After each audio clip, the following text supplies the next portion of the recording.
মুক্ত হাওয়া, গ্রামীণ পরিবেশ, মেঠো পথ, কার না ভালো লাগে। একটা সময় ছিল গ্রামে থাকতে ইচ্ছে করতো না, মনে হতো শহরে অনেক ভালো লাগবে। কিন্তু এখন শহর থেকে গ্রাম হাজার গুণে ভালো লাগে। যখনই একটু খারাপ লাগে মন চায় প্রকৃতির কাছে ছুটে চলে যায়। মুক্ত পরিবেশে কিন্তু বাচ্চারাও অনেক বেশি আনন্দ পায়। আসলে বদ্ধ জায়গায় কেউ থাকতে চায় না, ছোট বাচ্চারা তো বলতে পারে না।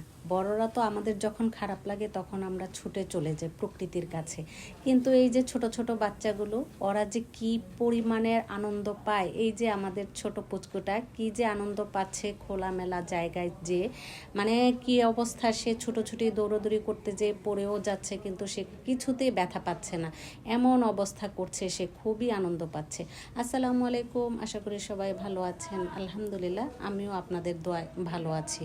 এই যে দেখতে পাচ্ছেন গ্রামের গজারি বনের পাতা সব ঝরে গেছে, ফাল্গুনের পাতা ঝরে সব নতুন পাতা হয়েছে, তাই এত পাতা হয়েছে এখন এগুলো জ্বালানি হিসেবে গ্রামের মানুষজন বর্ষাকালে ব্যবহার করে থাকে।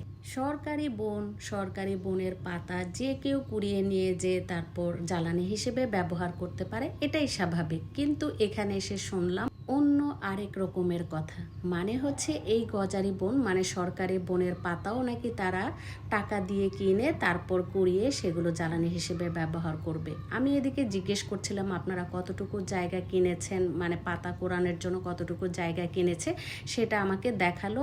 বলল যে ধান ক্ষেত থেকে যে পরিমাণ তাদের জায়গাটা, সেই পরিমাণ তারা 1,000 টাকা দিয়ে কিনেছে। এটাও কি মানে মেনে নেওয়া যায়? আমি আসলে অবাক হয়ে গেলাম। আচ্ছা যাই হোক, সেগুলো না হয় বাদই দিলাম। আমরা যেখানে গিয়েছিলাম সেটা হচ্ছে আমার শ্বশুর বাড়ি। যদিও এখানে শ্বশুর বাড়ির লোকজন কেউ থাকেন না, আমার স্বামী সহ তাদের 3 ভাই বোনের জায়গা যে যিনি দেখাশোনা করেন, ওই বোনের কাছে গিয়েছিলাম আমরা।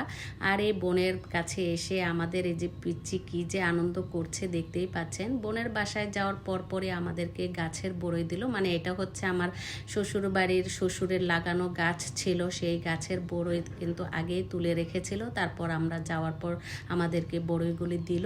আর এইদিকে আমি দেখাচ্ছিলাম আমার স্বামী গাছ লাগিয়েছিল, লিচু গাছ, সেই লিচু গাছের লিচু অনেক খেয়েছি। এবারও ফুল হয়েছে, লিচুও ধরে, কিন্তু সেগুলো নাকি ঝরে পড়ে যায়। জানি না কেন এরকমটা হয়, হয়তো আমাদের মেডিসিনটা দেওয়া হয় না, এই কারণে হতে পারে। তো যাই হোক, এখানে এসে আমাদের চমৎকার সময় একটা কেটে গেল। আর এইদিকে দেখছিলাম যে আমাদের বোন এখানে রান্না বান্না করেন, সে হাঁড়ি পাতিল কোথায় দই সেগুলো আপনাদের সাথে শেয়ার করলাম। সব কিছু মিলে গাজীপুর রাজাবাড়ি মালিপাড়া আমাদের চমৎকার একটা সময় কেটে গেল। কোন দিক দিয়ে এসে কোন দিক দিয়ে সময় চলে গেল বলেও মানে বোঝাতে পারবো না।